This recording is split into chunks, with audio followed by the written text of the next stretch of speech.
Hola a todos, soy Alejandra Martínez, editora en Editorial Reverberante y su anfitriona en este viaje por las letras que no se callan.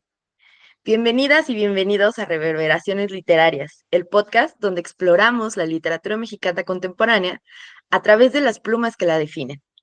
Para Reverberante es muy importante tener una interacción con autores nuevos, jóvenes, vivos, y por ello, pues ahorita les voy a presentar a nada más y nada menos que a una de las exponentes que para nosotros es de las más prometedoras en la literatura mexicana contemporánea, Yasmín García Vázquez.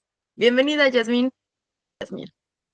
Este es el Hola, primero, así que eres la primera invitada. soy la madrina. Estoy muy feliz, emocionada y agradecida de que me hayas invitado a este espacio de compartir aquí una bonita charla sobre mi obra, sobre la vida, sobre tus impresiones. Qué mejor que en el espacio de Reverberante, mi nueva casa editorial. Gracias por lo de joven. Entonces, yo Somos encantada, muy jóvenes, amigas. encantada de estar aquí. Gracias. Bueno, pues les voy a dar un poquito de contexto sobre Yasmín. Yasmín es escritora, editora y gestora cultural. Dime si me equivoco en algún lado, me regresas y me redireccionas. Pues Yasmín ha consolidado su lugar en la literatura mexicana con una narrativa que desafía los límites entre lo real y lo fantástico. Aquí van a encontrar también algunas palabras que son de mi cosecha, algunas cosas que yo he visto dentro de la literatura de Yasmín. Entonces, por eso le decía que si ve algo que no le cuadra, me redireccione, ¿no? Entonces, pues ella desafía, como les decía, estos límites entre lo real y lo fantástico, ¿no? Mientras expone violencias mucho más crudas que atraviesan el cuerpo femenino principalmente. Su obra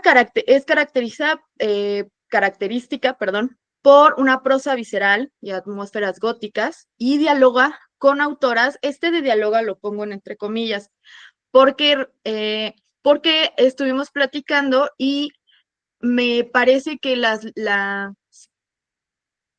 palabras de Yasmín tienen una interacción muy importante con Amparo Dávila, con Mónica Ojeda y con Fernanda Ampuero, que es con la autora con la que vamos a esta vez a contrastarla, ¿sale? Entonces, dime qué te parecen estas autoras, Yasmín. No, pues yo estoy muy, muy honrada, agradecida de que compares mi obra con la de ellas. Creo que, bueno, Amparo Dávila lamentablemente ya falleció, pero dejó un legado muy, muy importante y creo que sí es como un referente en la literatura fantástica, pero además una literatura fantástica única. Creo que sí tenía como ciertas marcas que son inherentes a ella que tú ya reconoces, ¿no? O que tú lees los Sí. cuentos de Amparo y es como esta tendencia, este estilo, ¿no? Ciertas obsesiones también que manejaba. Y bueno, las otras dos autoras que mencionas, Ojeda y Ampuero, afortunadamente contemporáneas y vivas, creo que también la están rompiendo en la escena de la literatura actual, también a través de lo especulativo, del terror, de repente lo fantástico, el horror. Entonces, para mí, pues es un honor que encuentres como estos diálogos, ¿no? Entre nuestras letras. Sí, claro, y ¿sabes qué? Me gusta muchísimo que, sobre todo ahorita en este capítulo de reverberaciones literarias, pues lo que quiero que se observe y que puedan ver también nuestros espectadores es que mientras que, por ejemplo, Ampuero ocupa el horror, ¿no? Un horror como muy real, muy real, tú ocupas la fantasía para visualizar ese mismo horror, ¿no? Y cómo tejen un discurso muy feminista desde esos márgenes. Entonces, a mí me parece muy brillante. Bueno, naciste en el Estado de México en 1993, casi somos contemporáneas. Yo soy del 92. Bueno, Yasmín irrumpió, desde mi punto de vista, el panorama literario pues con una narrativa muy suya, ¿no? Tienes un primer lugar en el séptimo certamen Palabra en el Viento en 2012 y desde entonces su trayectoria ha sido un eco constante de reconocimientos. En 2018, Oscuridades la colocó entre las seleccionadas de la Comuna Girondo Y en 2020 ganó el concurso de minificción del, en el GI, sí, en el GI, En ¿no? el, ¿Cuál es porque es ese? el Encuentro Nacional de Estudiantes de Lengua y Literatura Hispánicas, entonces en ELI. Perfecto, en el. Y en 2024, el Fonca respaldó su talento en la categoría de cuento. Entonces, pues tienes libros publicados. Cuéntanos sobre tus otros libros publicados. Pues bueno, he participado ya en varias antologías. Yo creo que ahorita pues ya vamos como alrededor de unas 15, 20 antologías, proyectos colectivos muy, muy bonitos y libros propios, ¿no? Donde haya solo como cuentos míos. El primero fue Después del exilio con Libro Objeto Editorial en 2021.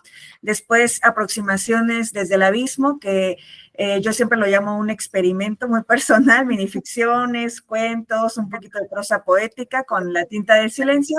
Y pues mi nuevo hijito, el libro más reciente, Más allá de la carne, con Editorial Reverberante, que pues yo siento que, o sea, es, no sé, una evolución en mi escritura y también creo que justo es parte de esta historia que Yasmín va contando a través de su narrativa. Entonces ahorita el punto en el que me encuentro creo que queda muy bien reflejado lo que pienso y lo que siento con esta última obra.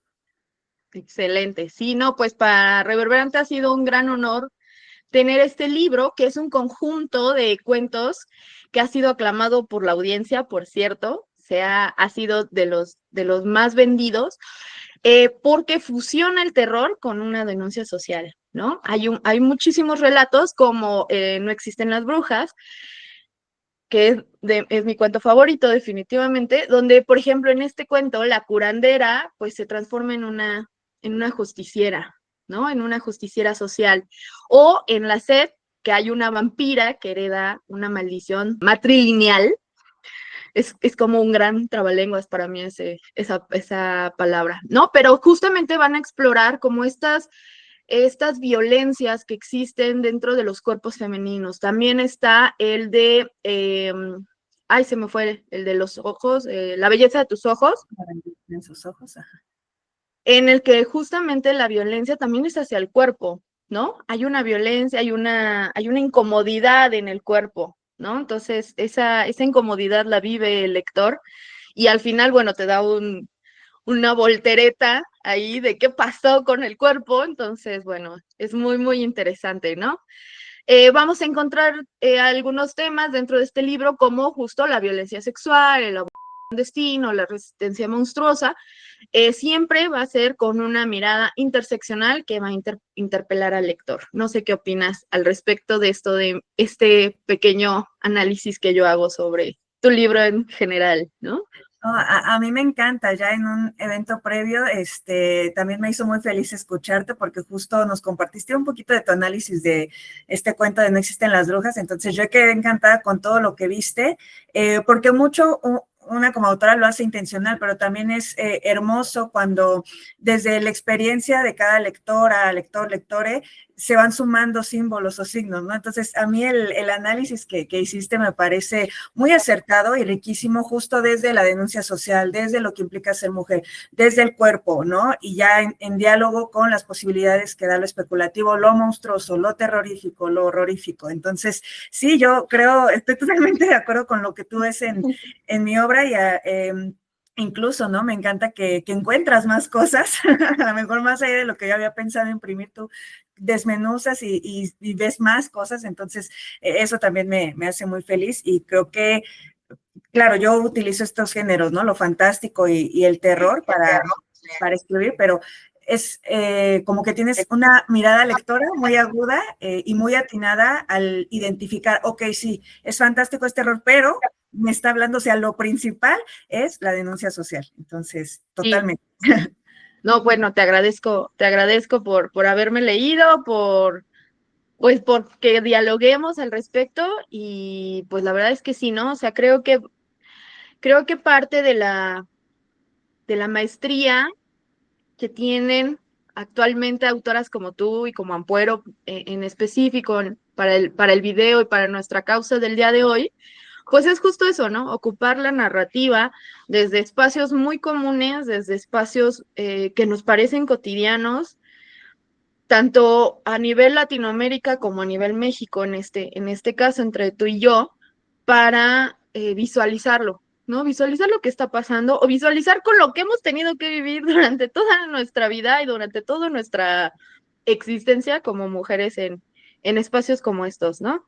Entonces, la verdad es que, pues, creo que analizar tu cuento ha sido una gran abertura de ojos para mí, porque pude ver cómo la fantástica no nada más a veces nos cuenta de hadas, de brujas, de fantasmas, sino de hechos muy reales en los que a veces no ponemos atención, ¿no? O sea, la bruja no está ahí por estar, el fantasma no está ahí por estar, está y tiene una causa, ¿no? Y una consecuencia. Entonces, creo que es el punto y la verdad me encanta poder dialogar de ello directamente contigo. Entonces, bueno, pues en este episodio vamos a conversar con Yasmín, con nuestra autora invitada, sobre justamente el terror, lo fantástico y cómo se convierten estos lenguajes de denuncia, ¿no?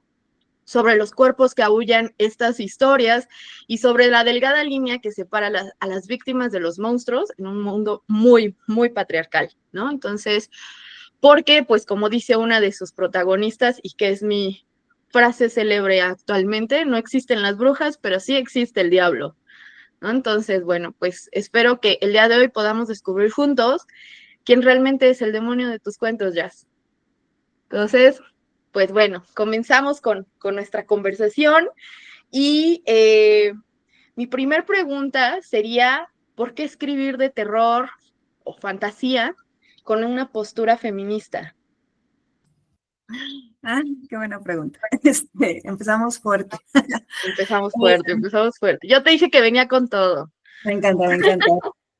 ¿Por qué terror? ¿Por qué fantástico desde una postura feminista? Pues porque soy mujer en México, bueno, en el mundo incluso, aunque no estuviera en México, y eso ya implica muchas cosas, ¿no? Lamentablemente, muchas de ellas negativas, ¿no? Creo que hay como una serie de instrucciones bien aprendidas desde niñas, que es el saber que somos vulnerables por el hecho de tener un cuerpo de mujer, por el hecho de haber nacido mujeres, ¿no? Entonces, desde cositas como no salir demasiado arreglada, como aprender a correr en la calle, aprender a desconfiar o huir de los extraños, salir de casa armadas, ¿no? No salir tan tarde, no estar en la calle sola tan tarde, o sea, no sé, siento que cositas que no es que haya una escuela para eso, no es que haya así una doctrina tal cual, pero la vida misma, ¿no? Lamentablemente las mujeres que nos rodean nos van enseñando eso, desde conductas y desde lo que vemos en el día a día, ¿no? Entonces, sí, la postura feminista es porque lo he vivido, ¿no? Porque te decía, ser mujer en el mundo, en México, en Ecatepec, implica muchas cosas y muchas de ellas son las situaciones que yo he vivido, desde situaciones de miedo, de desesperación, de impotencia y también porque, y esto es muy, muy triste, pero es verdad, todas las mujeres que yo conozco, todas sin excepción, amigas, conocidas, familiares, han vivido de alguna u otra forma una experiencia de violencia de género, ¿no? Desde ser acosadas, ser perseguidas, violentadas. Entonces, es muy triste que todas compartamos como ese trauma, ¿no? Y creo que justo hay que empezar ya a mostrarlo, empezar a denunciarlo, a exhibirlo desde distintos lugares, desde distintos códigos. Yo creo que uso el terror, los géneros especulativos, lo fantástico, porque me encantan las posibilidades que tienen. Creo que las posibilidades se multiplican, ¿no? El realismo, no es que yo esté peleado con él, también escribo realismo, pero creo que tiene, pues justo, ¿no? Al pertenecer a la realidad, al retratar la realidad, ya desde ahí, pues es una limitante. Todo tiene que ser real, todo tiene que ser cotidiano. Y si yo utilizo el fantástico, lo terrorífico, siento que ya tengo muchas más armas para hablar de estos temas que me urge exhibir o denunciar, ¿no? Entonces, sí, bueno, escribo terror y fantástico porque amo esos géneros, porque, insisto, me encantan sus posibilidades. Creo que son literaturas que me permiten hablar desde otros códigos, multiplicar y potenciar la imaginación, la creatividad, pero creo que desde cualquier género yo podría y puedo, y lo hago, escribir con la postura feminista, ¿no? Cuando escribo poesía también siento que se percibe mucho esta postura feminista, con otros cuentos que a lo mejor son más realistas o que ciencia ficción, no sé, también siento que se asoman, ¿no? Como estas líneas, porque es algo que vivo día a día y porque es algo que, ajá, no es como porque sea un tema de moda, no es porque, o sea, algo que salga de la trama misma, es que sale de mí, de lo que yo he vivido y sufrido y de lo que veo, insisto, todo el tiempo, que las mujeres que me acompañan y que me rodean viven y sufren todo el tiempo. Entonces, lo podríamos resumir a tan fácil, porque soy mujer y eso implica que he sufrido muchas situaciones, las cuales me urge denunciar. Excelente. No, pues me encantó tu respuesta porque justo ocupaste una palabra muy importante para esta entrevista, es trauma, ¿no? Es una forma de expresar un trauma que tenemos como género, Sí. como sexo, y, y que creo que es verdad, o sea, todas nos podemos sentar a leer un cuento fantástico tuyo o un cuento de Ampuero y todas decimos y entendemos el miedo de las protagonistas. No sé si pudiste leerlos, si los has leído, pero para esta entrevista me encantaría poder platicar o, bueno, contarte un poco sobre estos dos cuentos de Ampuero que se llama Subasta y Ali. No sé si los has leído. No, no, o sea, son una cosa que yo me quedé, que, bueno, todo libro de pelea de gallos de Ampuero es Sí. fortísimo, pero esos dos a mí me dejaron en trauma, ¿no? De Porque ella justo apenas acabo de conseguir ese libro de Pelea de Gallos. Tuve la oportunidad de verla en la Fil Zócalo de lejitos, porque había muchísima gente cuando sí, ella estuvo y yo estaba así en un stand, pero de repente la escuchaba y me encantaron varias cosas que dijo, además de que sé que es referente, ¿no? O sea, sí desde cuando ya tenía como ahí la consigna de leerla, pero bueno, tú sabes, entre las lecturas de trabajo y académicas y la lista interminable, no había podido, entonces es como ya de las, apenas que conseguí el libro dije, estas tienen que ser de las primeras, pero lamentablemente todavía no llego a esos textos, pero tú cuéntame para que yo entienda más este diálogo que estableciste. sí, sí, mira, pues en el cuento de Subasta de Ampuero, una noche la protagonista del cuento, una mujer adulta sin nombre en toda la narración, toma un taxi común. Y entonces el chofer le ofrece cigarros, le hace la plática y todo parece como muy normal, ¿no? Hasta que la situación se transforma en una completa pesadilla. El taxista la lleva a un destino desconocido y al llegar, pues se da cuenta de que el tipo, pues la secuestró, ¿no? Entonces, el lugar al que la llevan es una especie de subasta humana, clandestina, por ello el nombre, y en ese lugar se venden personas, mujeres y hombres, como si fueran objetos. Al estar hincada ahí con la capucha puesta, el chico que está a su lado comienza a decirle, ¿no? Que él ya había escuchado de este modus operandi, en el que a los hombres, pues, por ejemplo, eran vendidos para pedir rescates o para que los llevaran a sus casas y que las saquearan, ¿no? Pero que las mujeres, ¿no? Y entonces cuando ella le pregunta qué le pasa a las mujeres, pues él escucha que es chica y el sujeto guarda silencio. Y se da cuenta ella que es tan violento lo que le pasa, o lo que le puede pasar, que no puede ser ni mencionado. Entonces la escena es brutal, ¿no? O sea, hay cuerpos deshidratados, drogados, con miedo y sin ninguna posibilidad de resistencia. Entonces, pues la protagonista comprende que está en un lugar clandestino. De hecho, hay un momento en el que ella dice que huele a gallos. Y este dato va a ser muy importante porque la narradora va intercalando recuerdos de su infancia con este presente en el secuestro, ¿no? Entonces, recuerda que su padre la llevaba a las peleas de gallos y que era un ambiente profundamente machista, violento y que olía exactamente igual al lugar en donde se encuentra ahora, ¿no?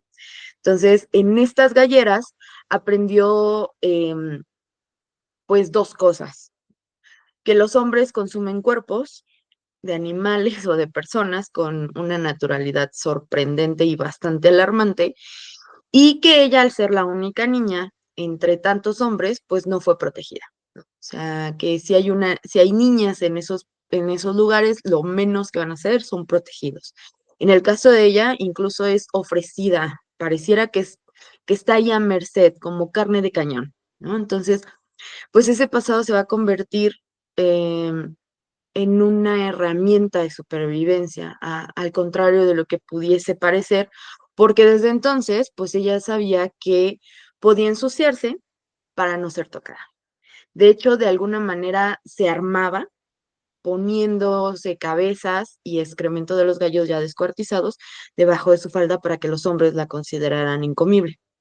Entonces vuelve al presente, ¿no? O sea, después de esa regresión, vuelve al presente y nota que la chica delante de ella, digamos, en la fila de la subasta, sí es vendida. Incluso la violentan sexualmente frente a todos de una manera muy brutal.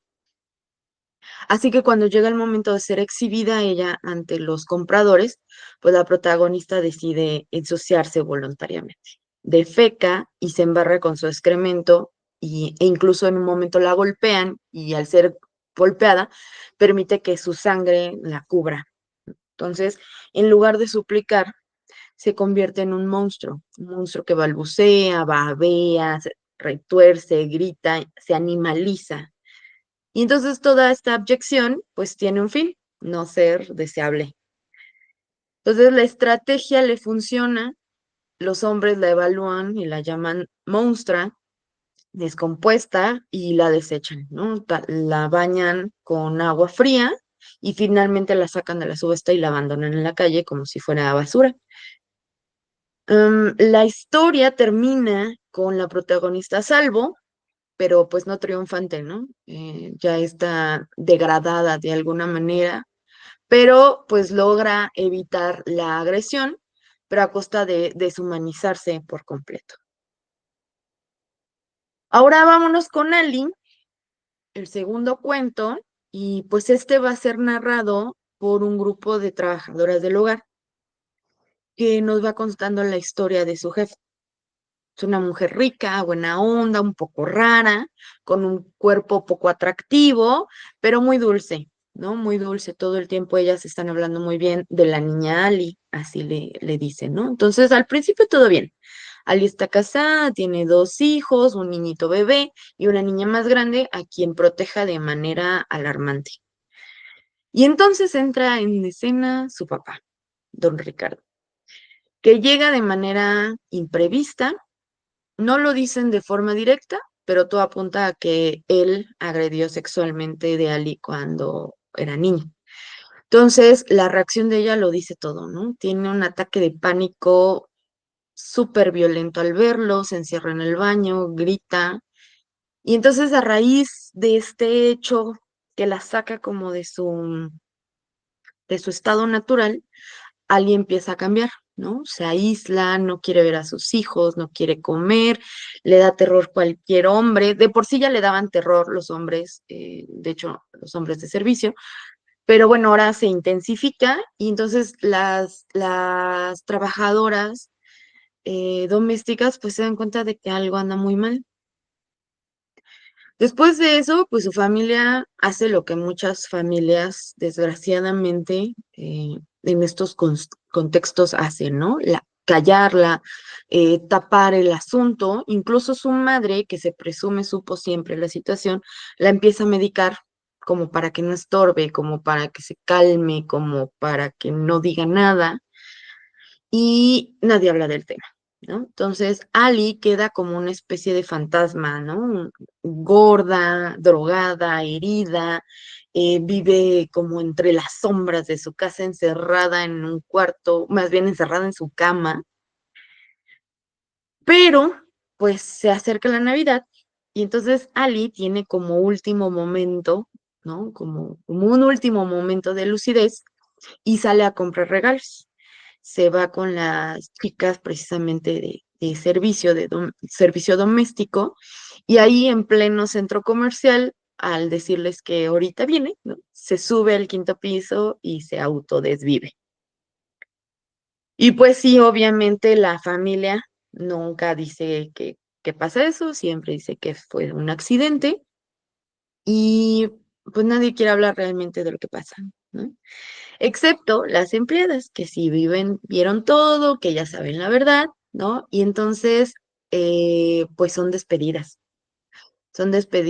por esta situación. En el funeral hay un diálogo entre las que parecen ser las amigas de la mamá y justo confirman entre chismes, entre dimes y diretes, que en efecto era un secreto a voces, ¿no? Que Ali había sido agredida no solo por el padre, sino por el hermano e incluso pareciera que por algún hombre del servicio.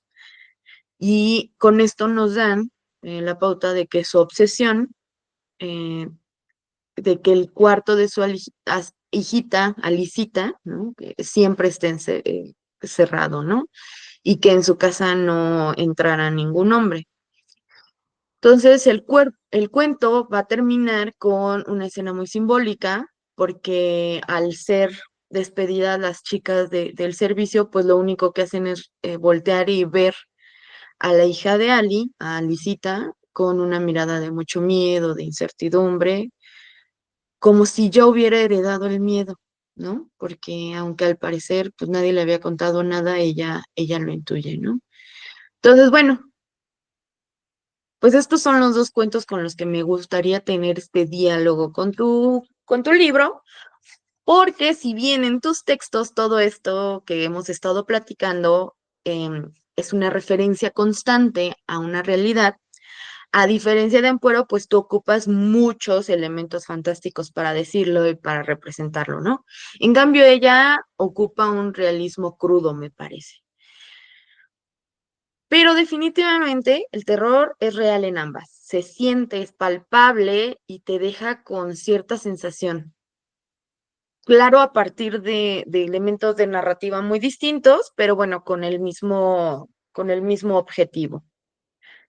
Entonces, con esto en mente, a mí me gustaría que habláramos un poquito sobre justamente esta violencia estructural en el que se observa en ambos libros y pues los espacios de terror, ¿no? En los que podemos poner ambas lecturas, ¿no? Entonces, por ejemplo, eh, una de mis preguntas al respecto es, ¿no existen las brujas? Tu cuento te analizo en el trabajo, pues la violencia patriarcal se ejerce en espacios rurales y domésticos, ¿no?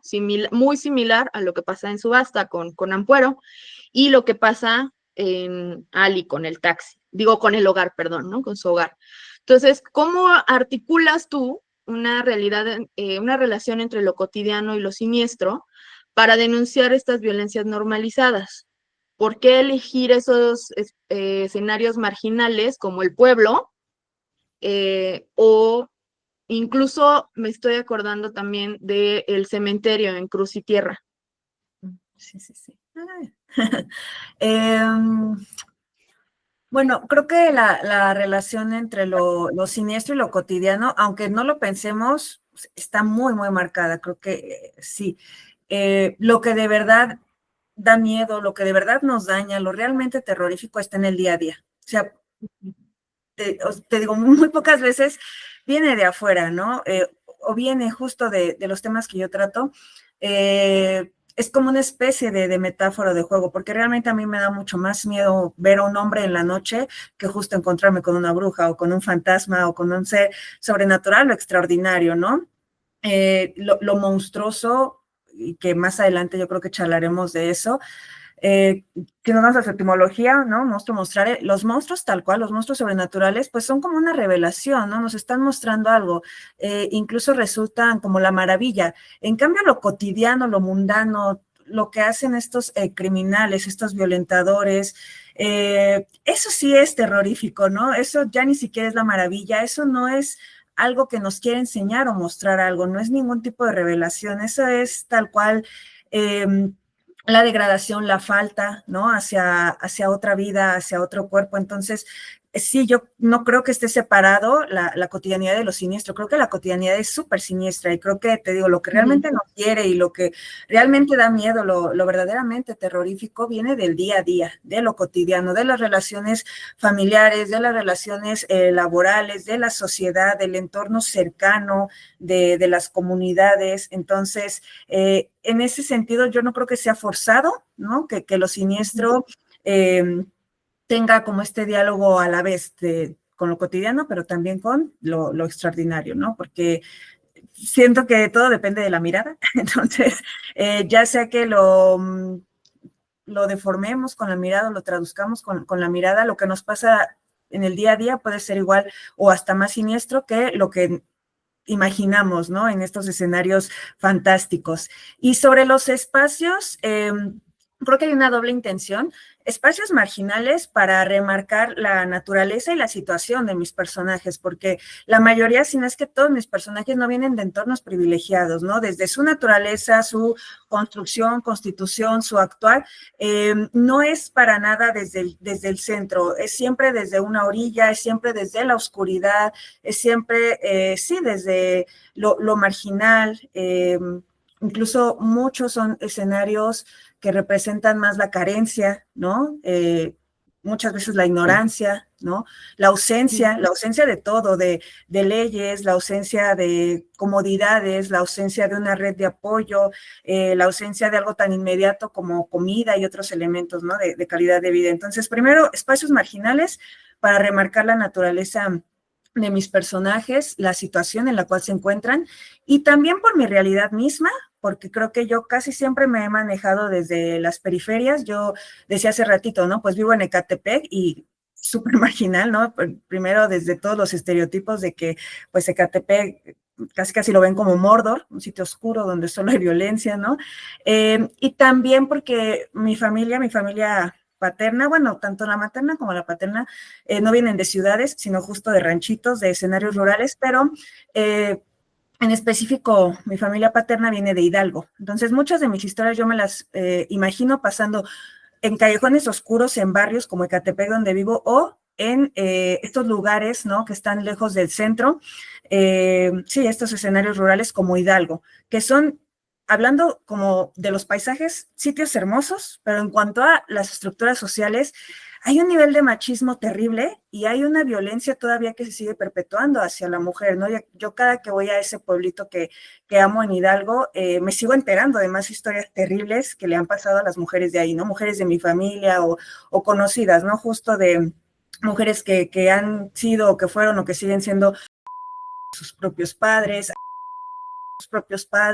¿no? Perseguidas por sus hermanos, por sus vecinos. Entonces, te digo, es una doble intención literaria, los personajes, pero también tal cual que nace de mi realidad, ¿no? De lo que yo vivo y creo que en específico de estos dos espacios, el Estado de México e Hidalgo, ¿no? Que los dos podríamos decir no son espacios céntricos, no son urbes, no Ujú, son ujú. espacios que estén en el foco o iluminados en todos los sentidos. Entonces, creo que también por eso ocurren mis cuentos en estos sitios o escenarios, ¿no? Más marginales. Claro.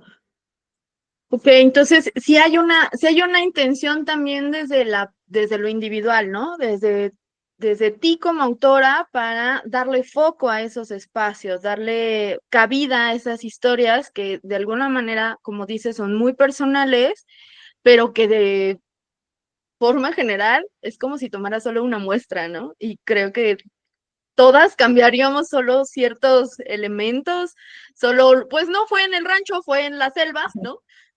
Algunos O fue en la datos ciudad, ¿no? y ya.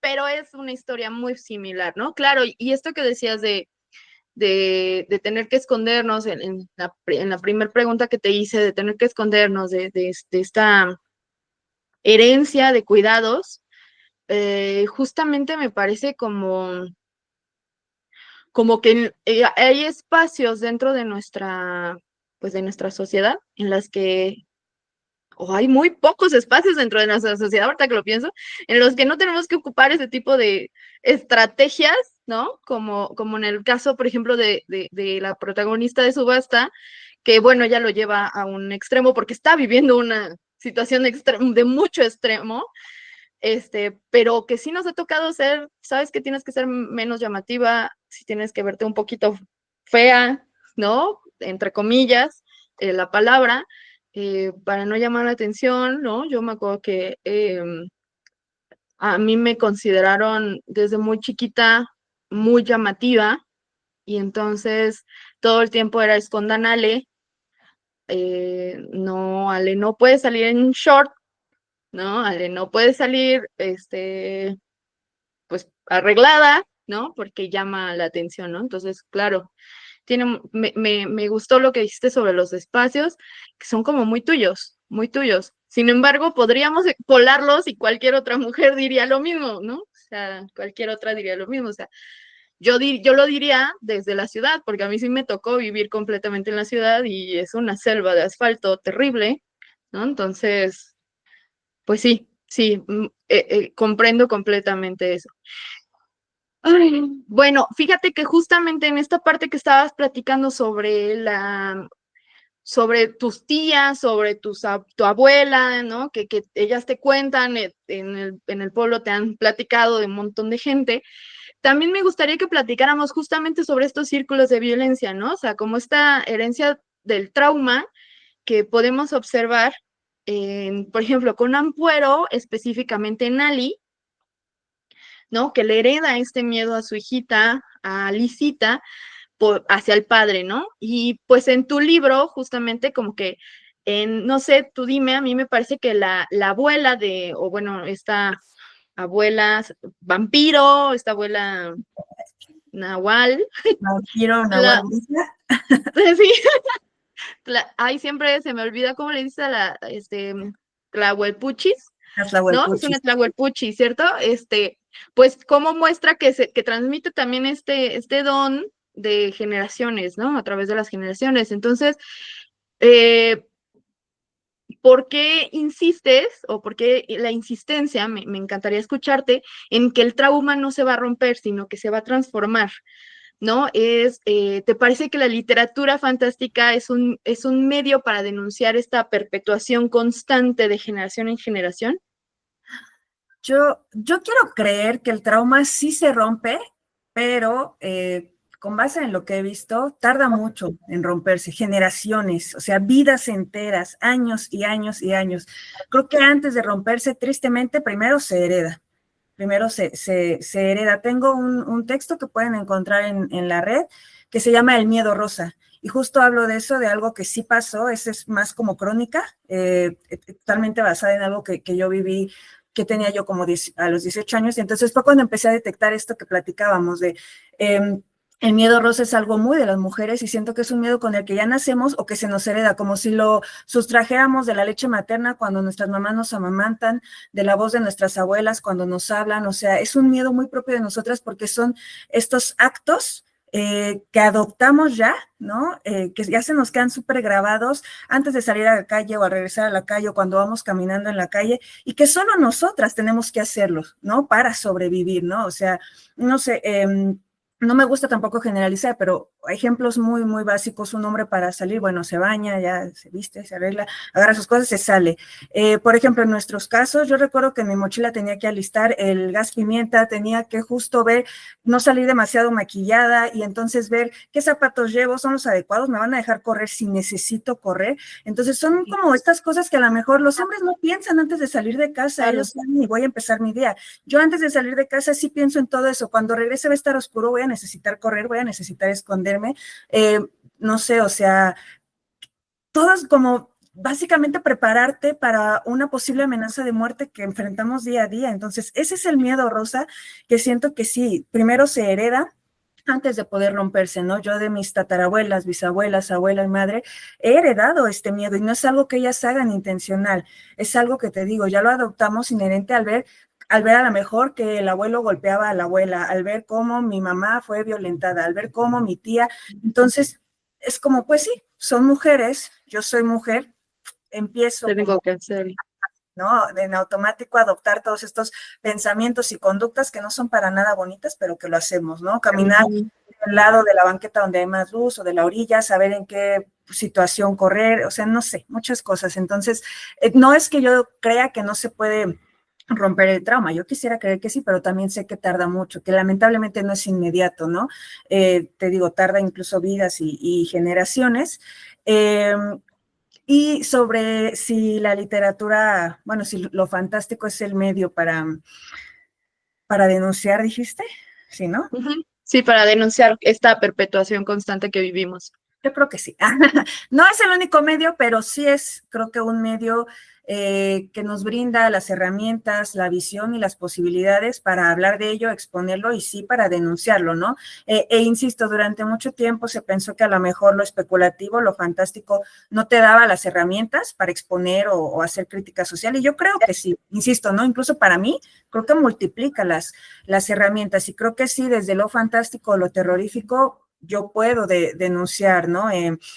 Pues sí, lamentablemente estos círculos de violencia, estas violencias que se heredan, porque además creo que en el sitio en el que me coloca este género, que es un poquito más apartado, no tan inmediato, digamos que se amplía el panorama. Entonces, Okay. para mí, todo se crece y todo se multiplica, desde las situaciones, los vocabularios, las posibilidades, y entonces puedo hacer historias y crecer las historias con la misma raíz, con la misma semillita que es denunciar, ¿no? Esta violencia. No, súper, súper, me encanta. Sí, porque creo que lo describes muy bien, ¿no? O sea, las mujeres tenemos que armarnos. Yo recuerdo que yo traía una de estas llaves que son largas, ¿no? Que son para chapas largas. Yo afilé una, ¿no? Entonces esa cosa era una navaja. Yo traía una navaja dentro de o sea, con una llave, ¿no? Entonces, ese tipo de cosas justamente creo que pocas veces los hombres lo han tenido que hacer, y si lo hacen, no lo hacen desde esta perspectiva de poder sobrevivir Sí, a para algo, ¿no? mi vida. No creo Ajá, que lo les dé hacen, terror quedarse solitos en la combi, ser los únicos pasajeros. No creo que les dé terror que el taxi los lleve a la puerta de su casa. No creo que ellos, o algunos sí, pero no es algo que tengan en automático de no tienen que ver dónde vivo porque es un hombre y puede entrar e intentar violarme, ¿no? claro. ¡Uy! O igual y les da miedo otra cosa, ¿no? Que los asalten o Sí, sí, pues, sí. que les quiten sus cosas, que también es un miedo muy válido. Sin embargo, creo que algo que potencializa lo que a nosotras nos pasa, pues es que no nada más nos asaltan, ¿no? Sino que podemos ser víctimas de un montón de tipos de violencia que muchas veces pues no son tan fáciles como ir y denunciar, ¿no? Sí. Ojalá fuera así de fácil, ¿no? Que no se queda en lo Pero material, ¿sabes? Porque son miedos súper válidos, sí, ¿no? No, yo no estoy diciendo que ay, los hombres viven sin miedo, no, claro que sí, ¿no? Decía, tienen claro. distintos mecanismos, son diferentes miedos, por eso yo hablaba del miedo rosa, que es exclusivo de las Ujú, mujeres, ¿no? ujú, O sea, no es que ujú. ellos no tengan miedo, pero es este miedo exclusivo de nosotras, pero sabemos que no se queda en lo material, que a lo mejor a él le da miedo que lo asalten, le quiten su dinero, pero, o que lo maten, ¿no? Perder la vida, que también es terrible, pero nosotras sabemos que no se va a quedar en lo material o en perder la vida, sino que en medio de eso va a ser que nos violen, va a ser el temer el cuerpo mismo, ¿no? Que nos violenten y que nos quiten, insisto, más allá de lo material, que nos quiten lo nuestro, el cuerpo, que se supone que es el sitio donde tendríamos que estar seguras, y que no es tan inmediato como me va a matar, es que antes de matarme, no sé qué vejaciones le va a hacer a mi cuerpo. Ese es el miedo exclusivo de nosotras, que es terrible, ¿no? Que no es que no le pase a los hombres, pero lamentablemente la historia nos ha enseñado que sí le pasa mucho, mucho, mucho más a las mujeres. Sí, sí, fíjate que justamente en mi investigación con Ampuero estaba viendo dos cosas. La primera, bueno, es que Ampuero tiene eh, como base una de sus analistas, Cervantes, ahorita se me escapa el nombre completo del analista, en un momento lo digo completo, Ana Silvia Cervantes. Cuando la analiza dice que confirma que los cuentos de Ampuero no son casos aislados, sino un reflejo de patrones regionales. El 64% de mujeres en el Ecuador sufren violencia de algún tipo. Y en México las estadísticas no son menos alarmantes. En 2021, 41.8% de las mujeres de 15 y más manifestó haber vivido alguna situación de violencia en su infancia. En el 2022, el delito de violación registró su máximo en un grupo de 10 a 14 años y ocurrió 4.7 veces más en niñas que en niños de esta edad, con 4.197 y 884 casos respectivamente, según el INEGI en 2023, ¿no? O sea, vamos, pasa, pero justamente lo que dices, ¿no? En el Inter hay cosas que, y que además no sabes si va a ser algo de poquito tiempo o cuántas eh, compañeras han tenido y han vivido una vida de trata, ¿no? Entonces, bueno, fíjate que esta parte justamente nos lleva al siguiente tema que me encantaría que platicáramos, porque eh, hay una monstruosidad dentro de tus cuentos, dentro de los cuentos de Ampuero. Incluso me estoy acordando que ahorita también en Mónica Ojeda, en Las Voladoras, me parece que es el libro en el que también hay una monstruosidad, en el que pareciera que es como una resistencia, pero una resistencia fallida muchas veces. Una resistencia que no, no compone, vamos, no compone o no rompe con algo general, ¿no? Les ayuda a ellas en particular, a las protagonistas en particular, o a las mujeres que están viviéndolo en los cuentos, pero que se nota que no es algo que le ayude, incluso al resto de las mujeres dentro del mismo cuento, ¿no? La misma atmósfera. Y justamente eh, hice una frase al respecto con el trabajo de Subasta y de Ali, que dice: lo monstruoso en Subasta y Ali no está en las mujeres que gritan y sangran, sino en la estructura patriarcal, convierte sus cuerpos en mercancía o en silencio, ¿no? O sea, a ambas dentro de los cuentos las llaman monstruas, ¿no? Entonces, a mí me gustaría que justamente entráramos como a este tema, ¿no? En Ali, eh, no, perdón, en Ampuero, muestra en Subasta que la protagonista, al cubrirse de excremento, evita la violación, porque pues es abandonada, justo como una monstrua. Y, por ejemplo, en tu libro, en Belleza en sus ojos, en La belleza en sus ojos, tu personaje mutila su joroba, pero termina atrapada en su propio cuerpo, ¿no? Entonces, ¿por qué crees que la monstruosidad, pese a ser una resistencia, pues no termina por liberar a los personajes? Es que yo creo que uno de los mensajes que creo que están en el libro y en mucho de mi discurso, la monstruosidad creo que no está en la apariencia, sino en las acciones. Entonces, tan fácil como eso, ¿no? Creo que más allá de las mutaciones que puedan tener las personajes o lo que sumen o resten a su apariencia física, realmente la monstruosidad está en las acciones y decisiones de ellas y de quienes las rodean, ¿no? Entonces, no importa si entran en el canon estético de belleza o si salen de él, finalmente es la acción o la decisión de ellas o de quienes los rodean, de terceros, quienes las van a seguir vaya atrapando o orillando en lo que conocemos como monstruoso, ¿no? En lo terrible.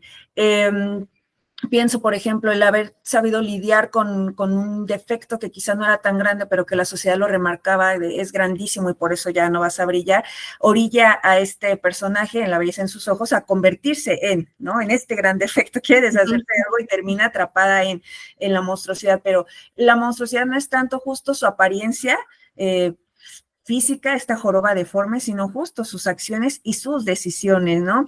El no haber alcanzado a ver quizá que no era tan necesario ceder ante la presión social, no era tan necesario someterse a esta que termina siendo tortura, ¿no? Por un fin estético, e incluso ya al final la bruja, que tiene este cuerpo, ¿no? De una joven y que, bueno, podríamos decir bella, y sigue siendo monstruosa por lo que hace, ¿no? O sea, es terrible, sí, es terrible.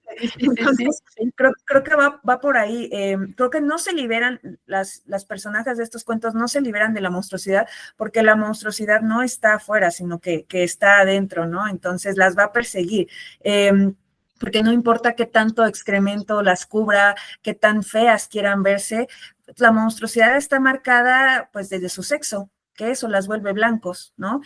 No importa si eres una masa deforme de carne o una mujer joven y bella, la monstruosidad está en lo que decides, en lo que haces, ¿no? Entonces, creo que eso es lo que te va a estar persiguiendo todo el tiempo. Y justo por eso el título de La belleza en sus ojos, ¿no? Porque creo que nos han enseñado a todos y todas, todos regirnos bajo una sola mirada, que es la impuesta, ¿no? Y que beneficia a unos cuantos.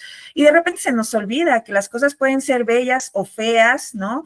Normales o anormales, raras o no sé, monstruosas, dependiendo la mirada. A veces creo que limitamos ya mucho nuestra perspectiva y nos casamos con solo esa perspectiva. Se nos olvida que dependiendo el lugar donde nos situemos y la mirada con la que observemos, algo bello puede volverse monstruoso o algo monstruoso puede convertirse en algo bello, ¿no? Entonces, en el caso de creo que va por ahí. No escapan de lo monstruoso porque lo monstruoso está más arraigado, viene desde adentro. Sí, y muchas veces también, no sé qué opinas, pero lo monstruoso también viene justo de lo de afuera, ¿no? O sea, yo armaba una pregunta que es, ¿qué es más monstruoso, ¿no? La mujer cubierta o estos personajes varones que prefieren violar a una niña limpia, ¿no? Entonces, ¿qué es más monstruoso? Entonces, sí creo que, por ejemplo, como dices, ¿no? El cuerpo de una mujer no importa, es mujer, ¿no? Yo escuché, desgraciadamente, en mi infancia, recuerdo haber escuchado a más de un hombre que me rodeaba decir, raya es raya, ¿no? Y yo decía, yo no entendía, ¿no? O sea, yo así como, ¿de qué hablan? Terrible. Pero Pasaron sí, años y cuando lo entendí, yo me quedé así de, pero qué bajeza. O sea, no importa. Ya ni siquiera necesitas no ser bonita, ¿no? O sea, como dijiste, la sentencia está en el sexo, ¿no? La sentencia está en ello. Y si bien, por ejemplo, ahorita estoy recordando, si bien en el libro de Subasta de ella lo logra. O sea, vamos, la protagonista logra como una en un millón, ¿no? De evitar esa agresión a su cuerpo, esa agresión a su vida, pero, eh, pero Ali no. Ali, aunque era gorda, Ali, aunque no era una belleza, aún así el papá y el hermano continuaban con ella, ¿no? Entonces, en el caso ya un poquito como alejado de la violencia sexual, pero no de la violencia que vivimos las mujeres hacia nuestros cuerpos, es con justamente, ¿no? Esta deformidad que vive tu protagonista en este cuento, pues la obliga a torturarse a sí misma, ¿no? Y justo, ¿no? Termina ella viviendo, siendo esa deformidad. Y lo monstruoso es lo que le pasa a su cuerpo, ¿no? O sea, su cuerpo lo terminan ocupando para algo que ella no lo está ocupando, no es ella la que lo está ocupando, no es ella la que lo está decidiendo, y ella termina siendo esa parte de ella que no le gustaba, ¿no? Entonces, ¿cuántas mujeres también han sido forzadas, digamos, desde este status quo a, a torturarse de esa forma, ¿no? O sea, ¿cuántas veces nos hemos torturado en pro de la belleza para una satisfacción externa, ¿no? Entonces, creo que eso justamente, como lo dices, pues es lo monstruoso, ¿no? sí, sí. Triste, pero es lo real, ¿no? Es lo que hay.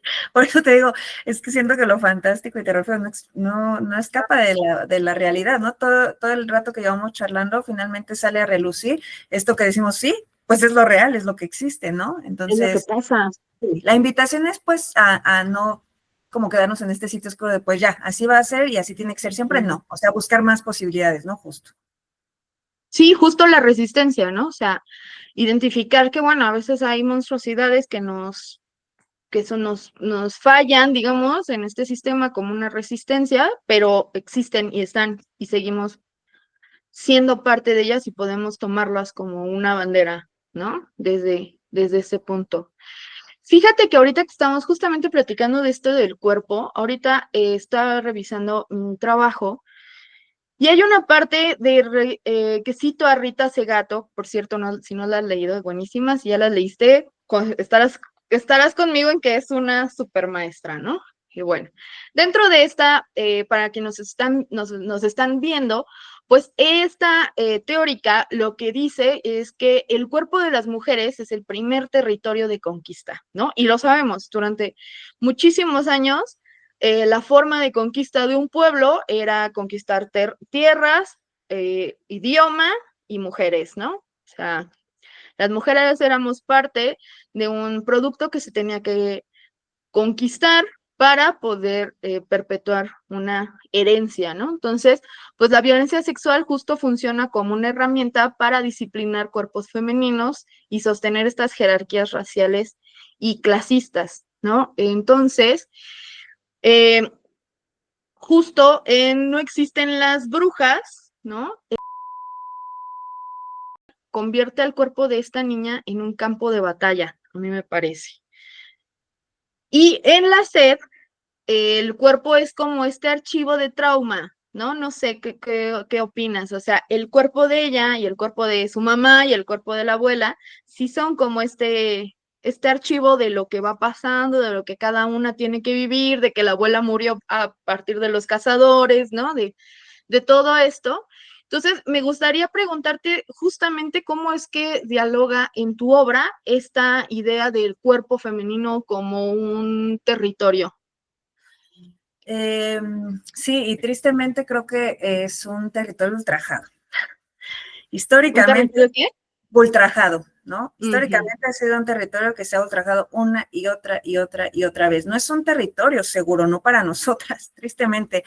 A mí siempre me ha hecho mucho ruido y siempre me ha puesto muy, muy triste y me ha sorprendido el hecho de que vaya más allá de no sentirme segura en mi colonia, deja todo eso, no sentirme segura en mi país, pero no sentirme segura en mi propio cuerpo, creo que eso es terrible. Es de las cosas más terribles que alguien puede vivir, ¿no? Porque en muchos discursos y en muchas narrativas, la mujer para estar segura tiene que cubrir su cuerpo o transformar su cuerpo en uno masculino, que no se note que eres mujer, que no se vea que eres mujer, ¿no? Porque pechos, vagina, para mí se siente más condena que bendición. Para mí, de verdad, tener cuerpo de mujer es como una sentencia, sin haber cometido un crimen previo. El saber que soy mujer, mi cuerpo, lo que eso significa, ¿no? Eh, Híjole, sí, yo y no estoy hablando de la relación que tengo con mi propio cuerpo, no, no, es lo que significa tener un cuerpo de mujer.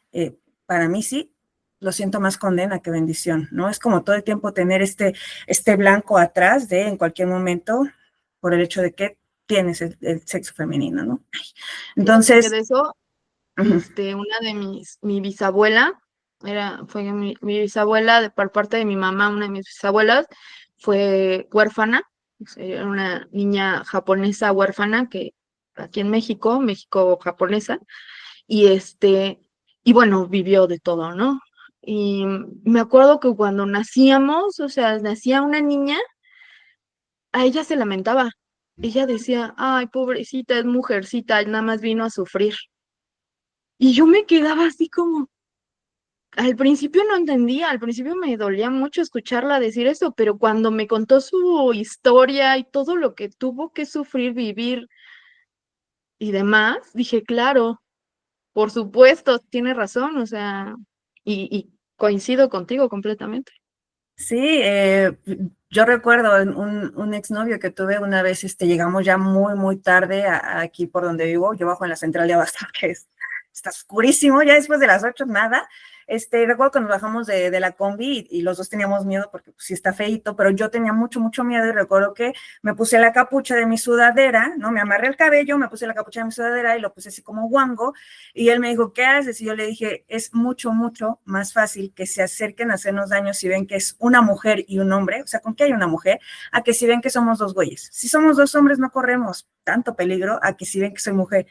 O sea, yo vi su mirada y ya llegando a mi casa me dijo, nunca había pensado eso. O sea, nunca lo había aterrizado y para él fue como tristísimo, me acuerdo que sí dijo como no, o sea, no manches, nunca, nunca lo había aterrizado, pero tienes toda la razón, claro, o sea, entonces era eso, que no haya un cuerpo de mujer, porque entonces ahí está la sentencia, ¿no? Si creen que son dos cuerpos masculinos, bueno, puede que nos quieran asaltar o así, pero híjole, ya cosas más feas si se dan cuenta que yo tengo este cuerpo. Entonces es triste tener que esconder tu cuerpo, tener que huir de tu propio cuerpo, porque ¿cómo lo haces, no? Entonces, yo sí creo y comparto estos discursos, y es tristísimo que no sea un territorio para habitar libremente, que sea este territorio de conquista, que sea este territorio ultrajado, y que es como, insisto, es una sentencia, es feísimo, pero creo que es algo que mis protagonistas viven y sufren todo el tiempo, pero que justo no, creo que no hay una resignación, creo que todas de alguna forma quieren transformar eso, ¿no? Entonces,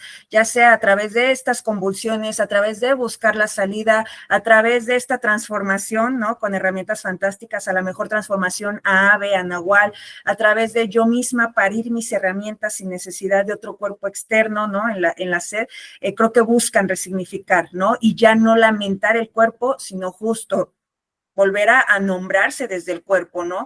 Reapropiarse de él, pronunciarse desde él, pero ya no como es una condena, sino justo, ¿no? Es un territorio que me pertenece, ¿no? Y que puedo habitar ya desde una libertad. Entonces, yo espero, ¿no? Que eso se alcance también a ver en varios de mis cuentos. Pienso también en Coyotes, por ejemplo, donde tanto el cuerpo de la hija, ¿no? En esta libertad del cuerpo desnudo, como el cuerpo de la madre, un cuerpo ya maduro, pechos caídos, vientre abultado, las estrías, que son básicamente un mapa hermoso de lo que ha vivido, que es una mujer ya grande, también esto de que no se nos permite envejecer, es terrible. Entonces, creo que sí, en varias de las mujeres que habitan mi libro está, sí, sufren por lo que significa su cuerpo, pero a la vez quieren voltear los signos, volcar los símbolos y poner una nueva bandera en ese territorio que es su cuerpo, ¿no? Y una bandera que les pertenezca a ellas. Sí, justo creo que eso es algo muy interesante de tu libro, o sea, porque si bien es verdad, por ejemplo, en No existen las brujas, son niñas, ¿no? Las protagonistas son niñas, y entonces hacen lo que puedan pues para evitar dar a luz al hijo del diablo, ¿no? Y por otro lado es la bruja la que se apropia de sí misma, o sea, ella es de ella. O sea, y todos justo como esto monstruoso de lo que hablábamos, ella es monstruosa para el resto del pueblo, y entonces ella es libre, es ella, es para ella, es rechazada, está marginalizada, pero es para ella, y puede transformarse en esto libertador para las demás mujeres, ¿no? O sea, la manera en que se encarna y se apropia ella de su cuerpo para ir a hacer justicia, me parece algo muy interesante. Igual sí, justo estuve pensando en Coyotes, me parece, sí, el cuento de los coyotes me parece como muy, muy interesante, justo por esto, porque es una apropiación de mi cuerpo, ¿no? O sea, es esta lucha que tenemos actualmente las mujeres de decir, esto es mío, no lo toques, no tienes por qué tocarlo, Y que no ¿no? tendríamos que decirlo, es No tristísimo. No tendríamos por qué tendríamos. decirlo, es verdad. Justo, o sea, es como decir, el respeto no tendríamos por qué pedirlo, el respeto se da porque somos seres humanos y tenemos derecho a una dignidad. Sin embargo, la historia nos la ha quitado y entonces es momento de decir no, ya no, ¿no? Entonces creo que eso es algo muy importante y que podemos observar muchísimo en tus cuentos, ¿no? Y como esto que dices del cuerpo territorio, es justamente creo que a mí me gusta verlo como un territorio que estamos reconquistando, ¿no? O sea, es un cuerpo que sí, muchos años, muchas décadas, siglos enteros han sido, pues esto, ¿no? Un primer territorio de conquista, como lo dice ese gato, pero también a mí me gusta verlo a partir, por ejemplo, de tus cuentos, de lo que está pasando a nivel social, a nivel cultural, eh, a nivel también jurídico, ¿no? Que nos estamos reconquistando esos cuerpos, ¿no? Entonces esa es una parte muy importante y que creo que justamente tu obra dialoga muchísimo con esta idea, o sea, muchísimo con el territorio del cuerpo mío, propio, ¿no? Entonces, bueno, justo a mí me gustaría también precisamente con esto de esta resistencia que tenemos, ¿no? Esta resistencia que eh, nos está representando en este momento tan, pues, difícil, también como difícil de ver, para la sociedad en este contexto que nos tienen de mujeres, las mujeres tienen que ser bonitas, no pueden ser así, no pueden ser, por supuesto que no podemos ser monstruas, no podemos ser monstruas. A mí me gusta mucho que nuestra resistencia a veces es grotesca, a veces pareciera que es como, ay, incómoda de ver, pero ya nos viste. Eso es lo importante. Ya viste que estamos aquí y estamos resistiendo, ¿no? Entonces, justo a partir de ello, me gustaría introducir también a otra teórica que ocupé, que se llama Julia Kristeva, yo creo que también la conoces, que habla justamente de lo abyecto como un acto político, ¿no? O sea, como como lo abyecto es que permite una salvación, permite ser un arma contra la cosificación, eh, incluso, por ejemplo, hablando del cuento específicamente de Ali, de Ampuero, pues Ali, justo, ¿no? Hablando del territorio, como que retoma su cuerpo y dice, pues mi única opción es la desvivisión, ¿no? Y entonces retoma y si ella se niega, creo desde mi punto de vista, a seguir siendo este territorio para otros, aun cuando su cuerpo es abyecto para los demás, y se retoma a sí misma, ¿no? Entonces, por ejemplo, esto me lleva a que justo, ¿no? Ampuero ocupa la sangre, ocupa el excremento en sus cuentos, pero tú lo ocupas, y me gusta mucho cómo lo ocupaste en No existen las brujas, ¿no? O sea, la manera en que la bruja se transforma o las convulsiones tan fuertes que tiene la nena, y entonces me deriva a una pregunta que es como, ¿por qué elegir lo grotesco para representar ese dolor, ¿no? O sea, si de repente te pareciera en ese cuento como una rebelión política al respecto. Sí, totalmente. Es una denuncia, pronunciamiento, rebelión política disfrazada, ¿no? Del cuento de brujas. Creo que utilizamos lo grotesco porque así se siente el dolor. El, el, el dolor se siente grotesco, el cuerpo, hablando de estos dos cuentos, ¿no? No existen las brujas y la belleza en sus ojos, que son los que has nombrado, y que hay una transformación en el cuerpo de la mujer que se aparta, ¿no? Del canon de cómo debe lucir una mujer. Es que de verdad el cuerpo se siente como fuego después de que lo ultrajan. O sea, una arde totalmente, ya no es cuerpo, es una bola de fuego terrible. El cuerpo se siente como una plasta deforme, como en la belleza en sus ojos, ¿no? Una plasta deforme que ya no puede hablar, que tiene boca, pero que no puede hablar, no puede hablar de lo que le pasó, que ya no alcanza a ver sus brazos, sus piernas, ya nada más se ve como esta plasta porque lo desfiguraron, porque al tocarlo lo deformaron, ¿no? Entonces creo que por eso lo grotesco, porque de verdad así se siente el dolor y así es el ultraje, es algo grotesco, es algo terrible. Y una vez que han ultrajado nuestro cuerpo, es triste porque muchas mujeres ya no ven ese cuerpo. Ya ven eso, la bola de fuego, el cuerpo que arde, la plasta deforme de carne, que ya no tiene las extremidades bien marcadas, que ya es algo deforme, ¿no? Que ya es algo que no, que no logra hablar. Entonces, creo que es una traducción ni siquiera tan alejado, tan fantástica. Creo que lo grotesco es lo inmediato, ¿no? Que muchas veces nos llega, ¿no? Cuando el cuerpo es visto, ¿no? Visto desde... Pues sí, ya ni siquiera desde la contemplación, visto nada más desde es un objeto, es carne, es algo que se puede ultrajar o conquistar, ¿no? Y estos cuerpos creo que de alguna u otra forma, te digo, en un doble sentido, la única manera que encuentran para estar a salvo es volverse grotescos, ¿no? Indeseables, terribles, y otra es porque de verdad si se convierten en algo grotesco es porque en eso muchas mujeres sienten que se convirtieron después del trauma, ¿no? Después de la violencia que ejercen sobre sus cuerpos. Sí, justo fíjate que en ese cuento, la primera vez que lo leí,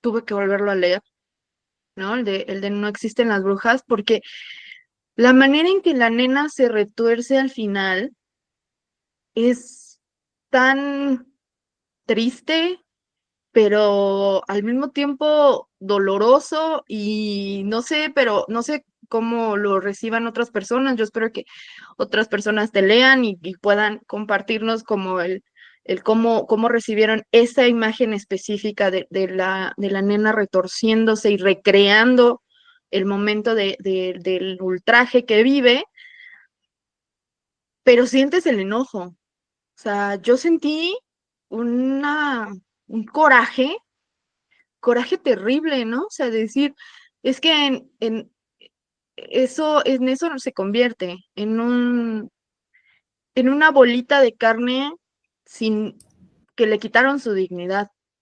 Exacto. Y En una entonces no queda más que retorcerte en ese dolor que sientes, en ese dolor de me quitaron algo y ya nunca, nunca lo vuelves a, a, a reponer. O sea, eso no se vuelve a reponer, eso no se vuelve a cerrar, ¿no? Es una cicatriz que, pues, si bien deja de supurar, deja de, pues, no sé, de sangrar, nunca deja de doler y nunca cicatriza.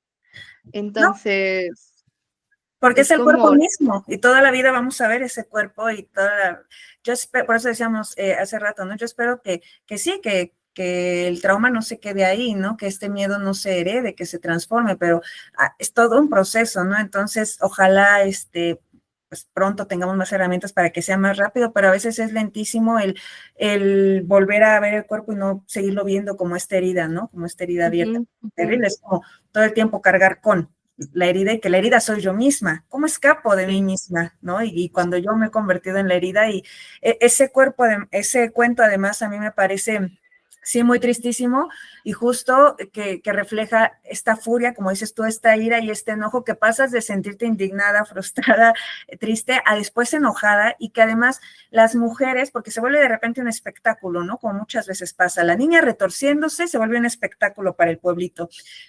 Y estas mujeres que pertenecen a esa comunidad, aún sin reconocerlo, que creo que sí lo digo tal cual, sin reconocerlo, sin saberlo, comparten este enojo, esta ira de todas las violencias, de todas las injusticias que han sufrido, ¿no? Y son tantas, tantas que me convierto en esta bola de fuego al alimentarme del fuego de ellas, Sí. ¿no? De este enojo. Entonces, creo que sí es un cuento terrible porque nos muestra la degradación, la transformación de los cuerpos, pero también la comunicación de los cuerpos, cómo parece que los cuerpos de estas mujeres le hablan a la bruja y alimentan su fuego, ¿no? Le dicen como, a lo mejor nuestra voz, nuestra boca, nuestros ojos, nuestra cara, no lo están diciendo, pero aquí están nuestros cuerpos y entendemos, ¿no? Esta situación y la hemos sufrido.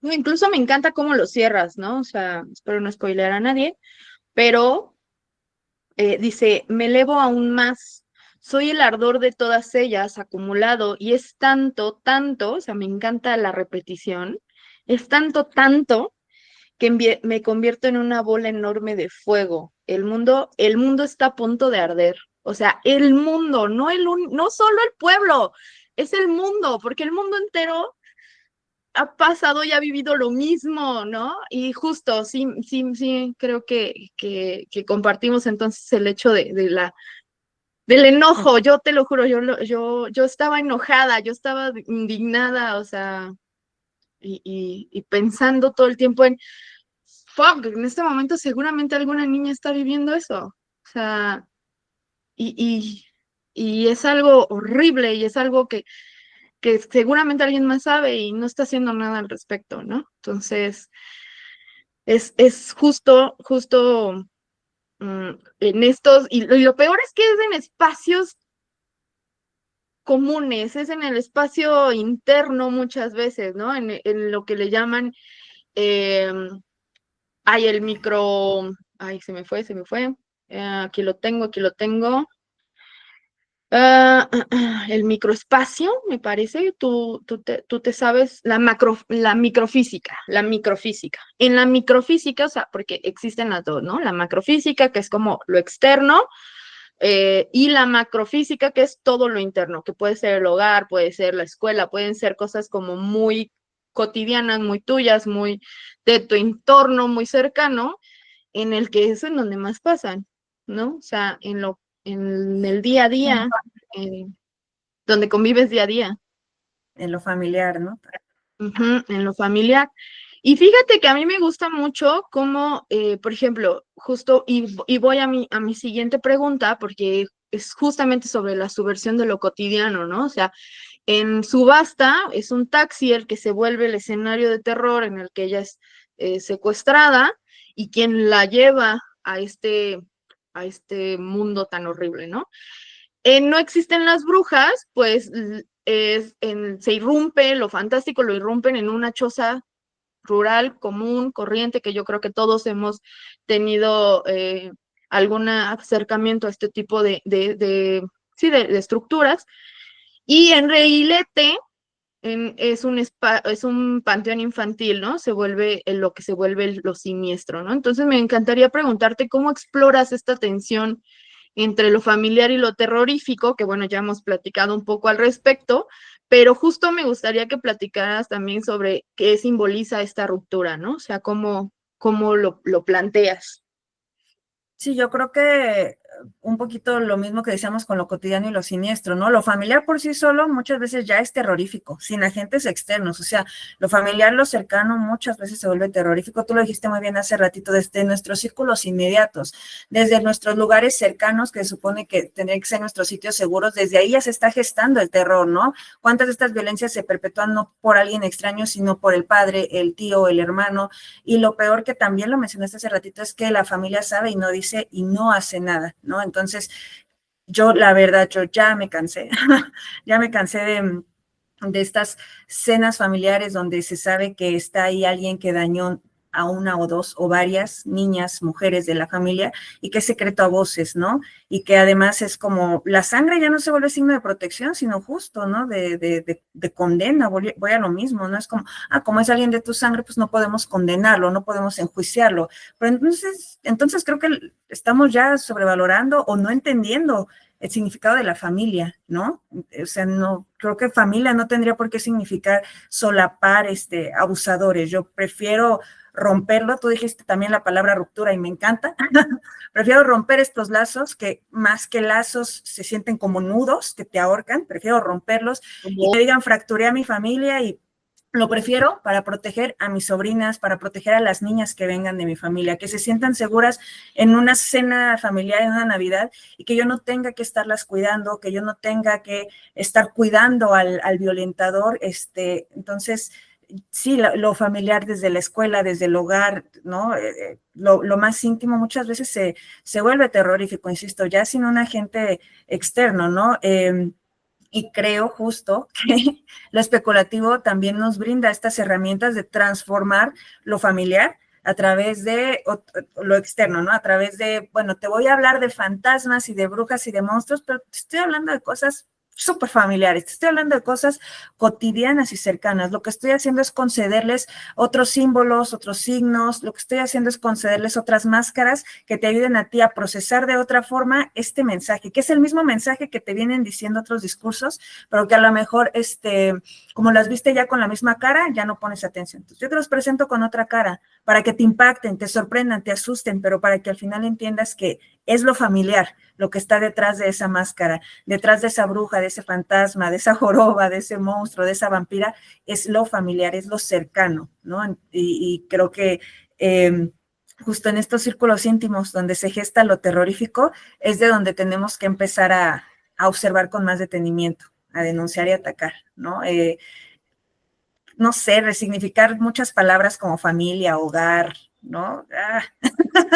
Decía hace ratito de no casarnos con una sola mirada, pues igual, o sea, no tiene que ser como nos han enseñado por toda la vida. Justo si no queremos que se siga heredando el trauma, es seguir con esta ruptura y seguir rompiendo desde relaciones, asociaciones, ¿no? O sea, familia no significa silencio o callar o solapar, ¿no? Entonces, pues no sé si respondí tu pregunta porque creo que me apasioné muchísimo, pero yo espero que sí.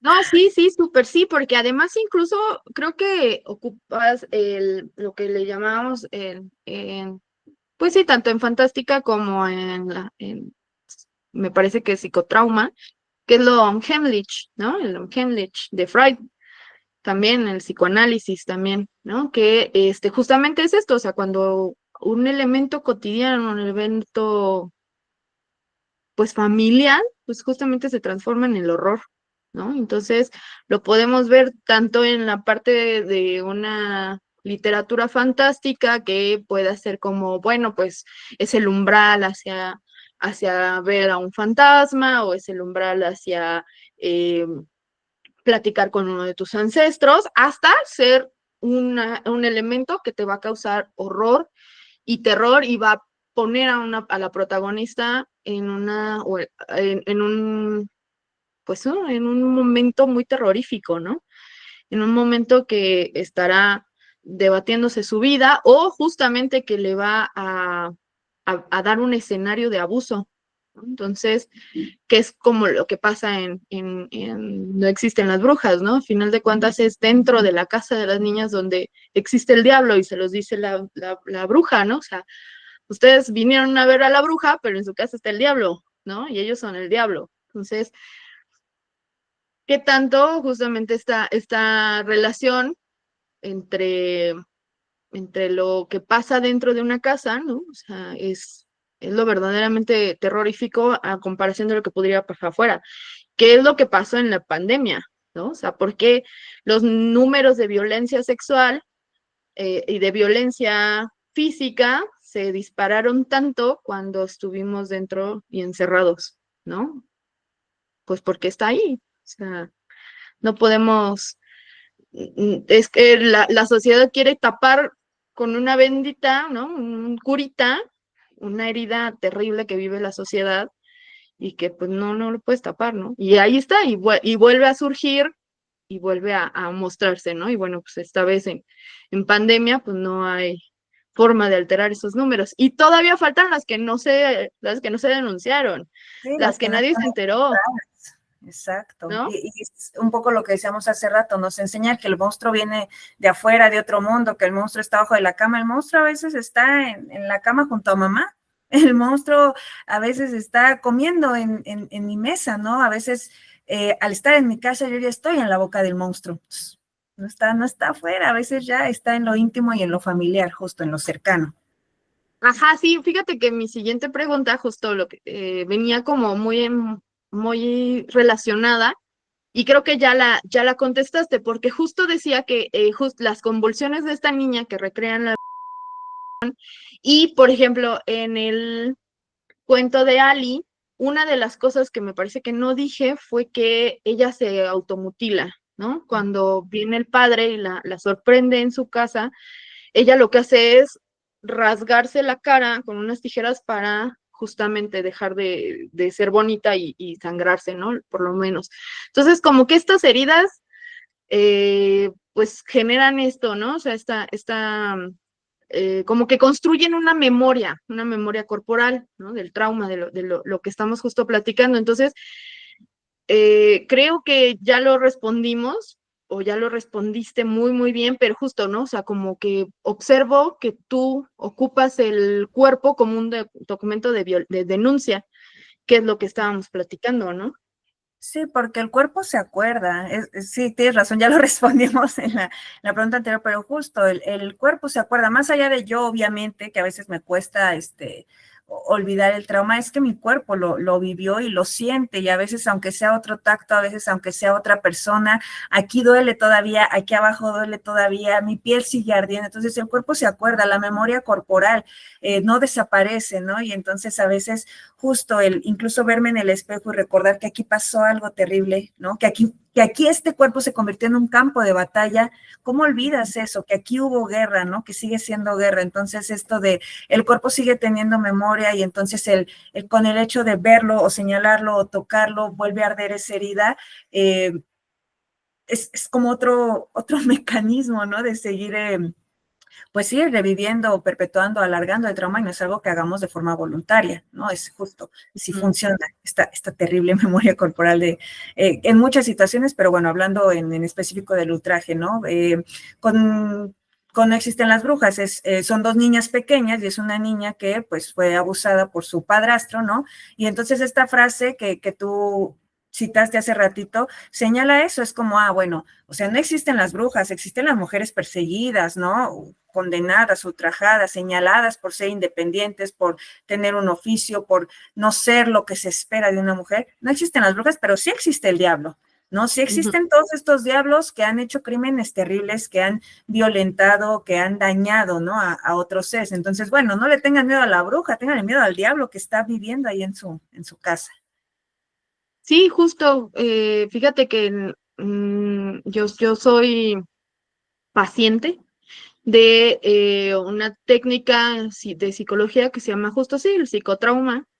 Y dentro de esta técnica, pues los especialistas justo te dicen eso, ¿no? O sea, lo primero es dónde lo estás sintiendo, en qué parte de tu cuerpo, porque el cuerpo lo siente, el cuerpo te duele, o sea, de esas veces que, hoy estoy en un momento incómodo y me empieza a doler la cabeza, de repente, ay, pues ya no tengo voz, ¿no? O sea, yo conozco a una persona que estando en una situación de mucha incomodidad, de repente empezó, es que me arde la garganta, y de repente ya estaba tosiendo y de repente ya no pudo hablar, y así se fue, ¿no? Y entonces cuando le preguntas qué pasó, pues es que estaba ahí una persona que hace unos años me violentó, ¿no? Entonces ya no podía, yo no me podía quitar de ahí, ya no podía no estar, pero mi cuerpo dijo, no estamos. ¿No? Entonces, justo un mecanismo de defensa que el cuerpo de alguna manera recuerda y se protege a sí mismo, ¿no? Entonces, pues eso es parte de, y fíjate que estaba pensando también en otras formas en las que de repente la gente cree que es como de, ay, esta ya se volvió loca, ¿no? O cuántas veces han denominado a las mujeres como locas, como histéricas, como cualquier cosa, o sea, cualquier adjetivo en ese sentido, y pues no, más bien estaba denunciando la violencia sexual, la violencia de física, la violencia económica, ¿no? Y cuántas mujeres no terminaron en asilos por ello, y pues justo sus cuerpos fueron esta, ¿no? O sea, este documento denuncia de, pues esto me pasó, pero no me quieren creer. ¿No? Entonces, eso me parece como muy interesante, ¿no? Y bueno, pues ya para cerrar, porque creo que las otras preguntas que tenía, pues ya las respondimos dentro de todo, ¿no? Entre esto, por ejemplo, pues el error como una metáfora de un espejo, pues a mí me parece que justo hemos estado como platicando. Y hay una pregunta al final que me gustaría hacerte, bueno, dos preguntas. ¿Por qué el género fantástico te parece que es idóneo para hablar de estas violencias reales y cómo evitas tú que lo sobrenatural diluya la denuncia? Em, Porque tristemente creo que lo que se nos hace habitual, lo que vemos ya todo el tiempo deja de sorprendernos, deja de impactarnos, ¿no? Lo normalizamos. Entonces, pues ya es normal, diario escucho estas historias, diario las veo, entonces me deja de sorprender. Creo que lo fantástico me permite a mí, lo que decía hace ratito, decirlo de otra forma, mostrarlo de una manera diferente en la que vuelva a captar tu atención, en la que vuelva a sorprenderte, a incomodarte, ¿no? A escandalizarte, a molestarte, porque si te lo cuento en las formas que ya te lo han contado, es lo mismo. Ya lo que vemos tan repetido, ya con lo que nos hemos familiarizado tanto, deja de sorprendernos, ¿no?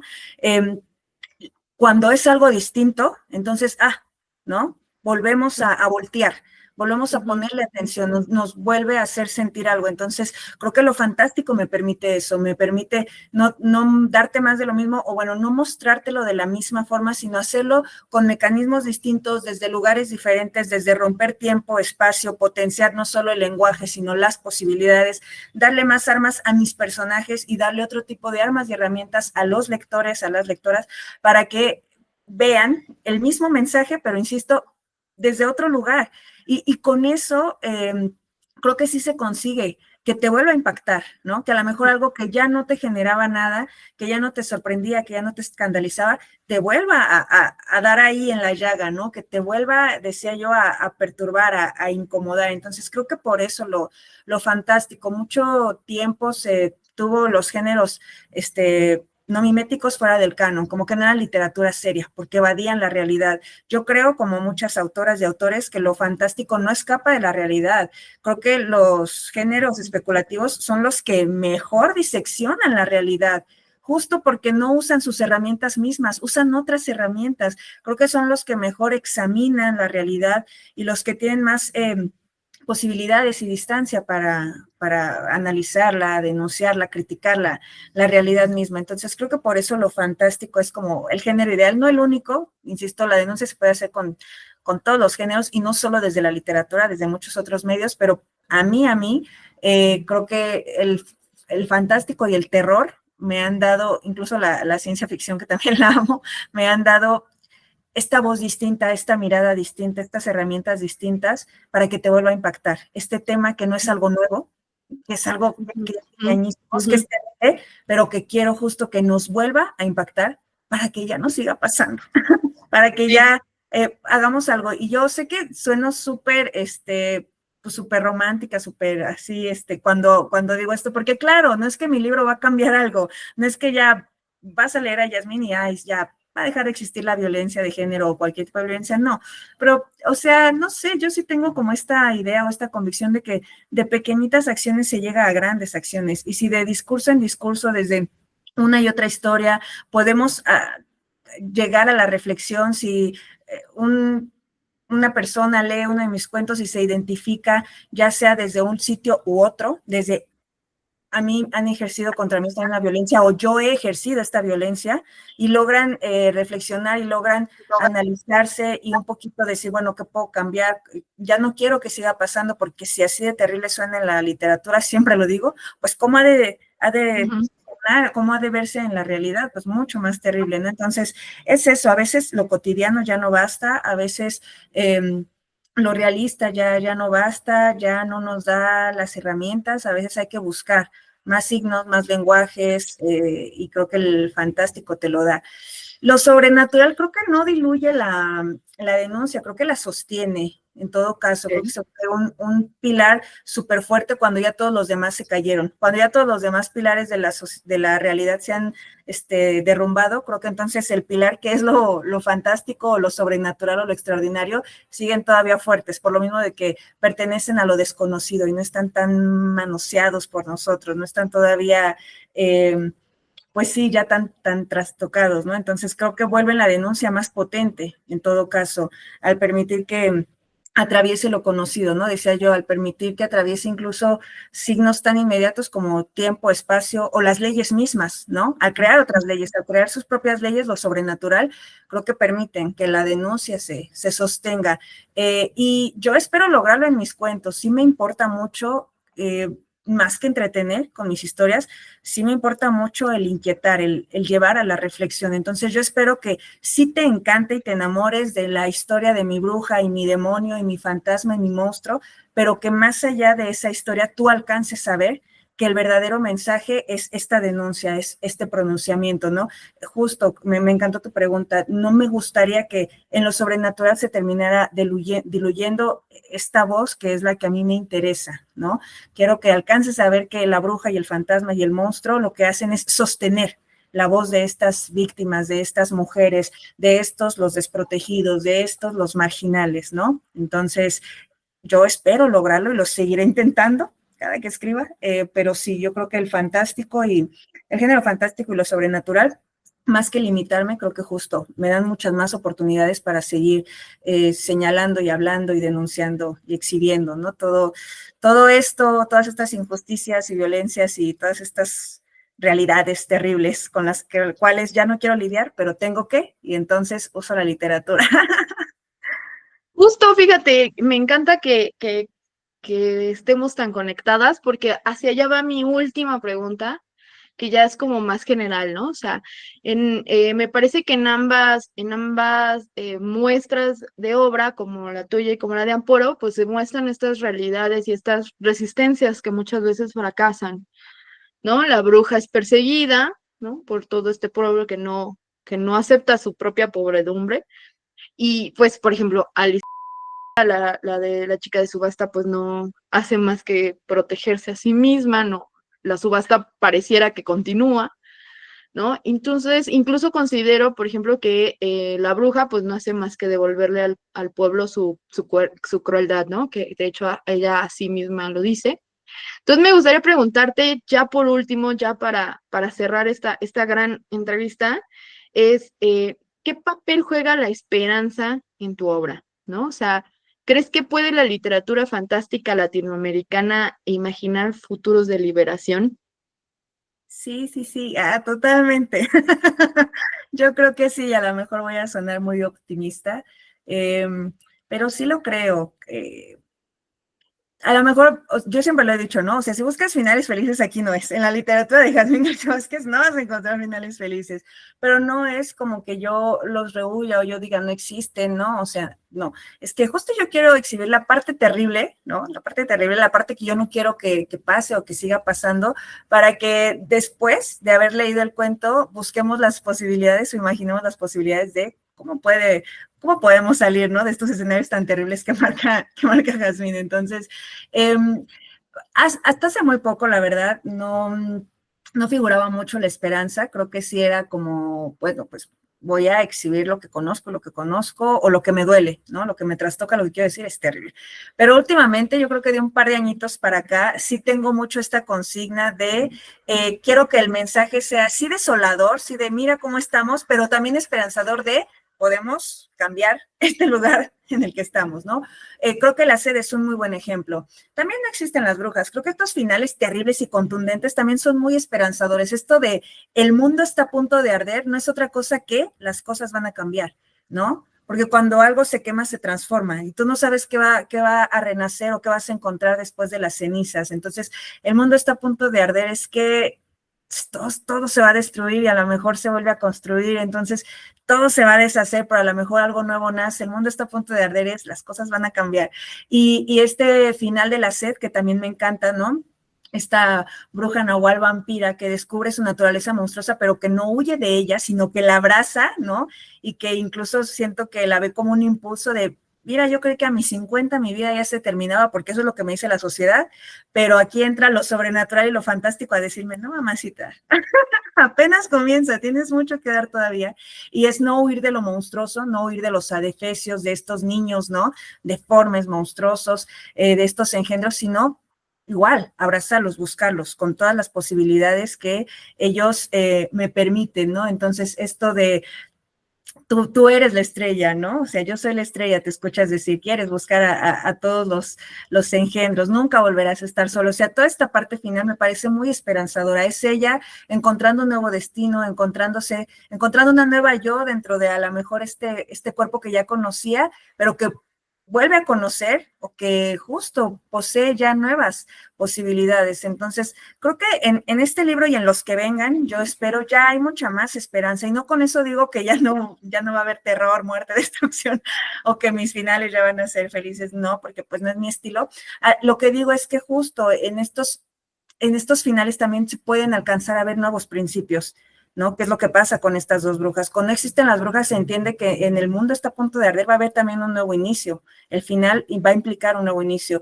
Y en este cuento de la sed también, cuando ella ya entiende su consigna, ¿no? Se me está yendo ahorita la frase final de la sed, que me gusta muchísimo. Pero tú tienes ahí el librito. Yo lo tengo en mi Dice, librero.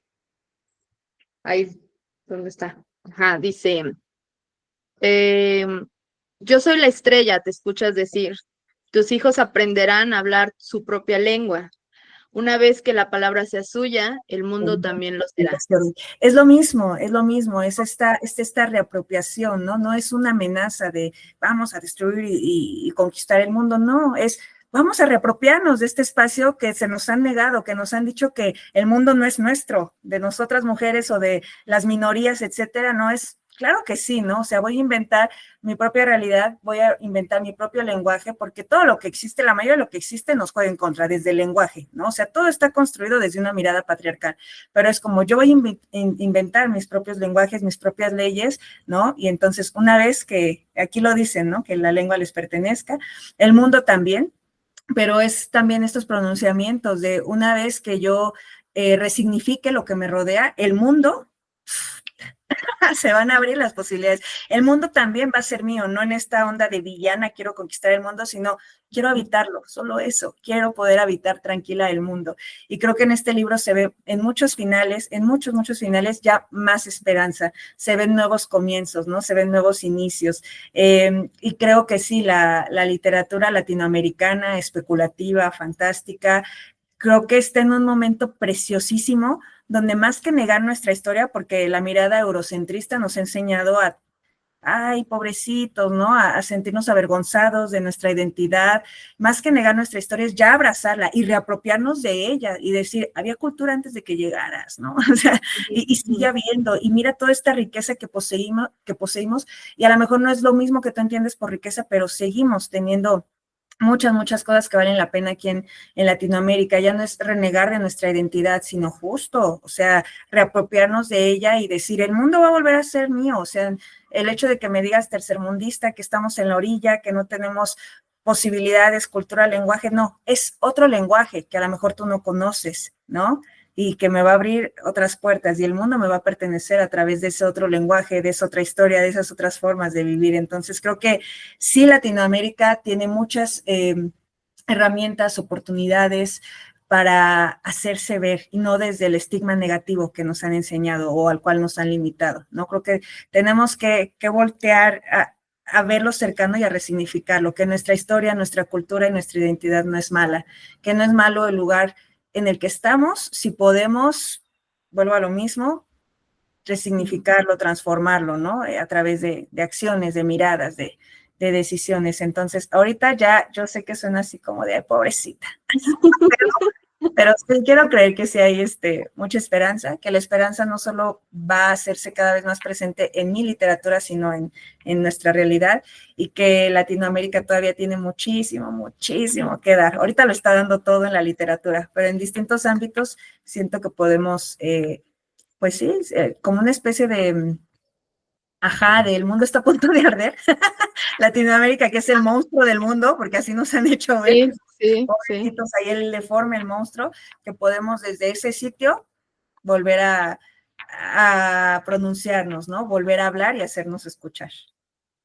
No, está súper, porque además, ¿sabes qué? Yo me di cuenta en el trabajo que hice de crítica, que por ejemplo hay muchas, muchas, muchas obras en las que se tratan estos temas, pero no como punto central, sino solamente se mencionan, ¿no? Y entonces a mí me llama mucho la atención cómo poco a poco las autoras latinoamericanas le han puesto atención a este tipo de temas, ¿no? O sea, porque por ejemplo me di cuenta que en la literatura clásica, ahorita que estábamos hablando como todo lo eurocentrista, pues la literatura clásica tiene un montón de violencia sexual contra las mujeres, ¿no? En las metamorfosis hay varias violaciones cometidas a partir de los dioses contra mujeres tanto mortales como diosas y ninfas, ¿no? En el Renacimiento también hay varias. Y pues ahí viene toda una historia, ¿no? De cómo se ha minimizado el tema, se ha introducido nada más como capítulo, ¿no? Cuando Fantine se tiene que meter a la para poder sobrevivir, ¿no? Y bueno, solamente es como mencionado.